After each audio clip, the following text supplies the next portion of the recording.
মন ছোট করবেন না। আপনার একটা সেজদা, যে সেজদা আপনি চোখের পানি ঢেলে দিয়েছেন আল্লাহর কাছে, যে আল্লাহ আমার ভুলগুলো তুমি মাফ করে দাও, আমার তওবা তুমি কবুল করো, ইনশাআল্লাহ দেখবেন ওই একটা সেজদা যদি কবুল হয়ে যায়, আল্লাহ পাক আপনার সব গুনাহ মাফ করে দিবেন ইনশাআল্লাহ।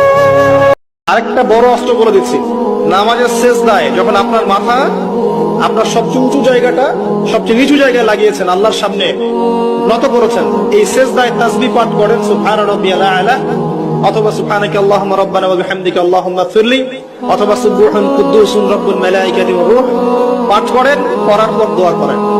সেজদায় যে দোয়াই করবেন ইনশাআল্লাহ কবুল হয়ে যাবে। নবী সাল্লাল্লাহু আলাইহি ওয়াসাল্লাম এটাই বলেছেন, জুতার ফিতা প্রয়োজন হলেও আল্লাহর কাছে চেয়ে নাও। তোমার যদি জুতার ফিতার প্রয়োজন হয় আল্লাহর কাছে চেয়ে নাও, কারো কাছে চেয়েও না। আব্দুর রহমান বিন আউফ রাদিয়াল্লাহু আনহু মদিনায় গিয়েছেন হিজরত করে।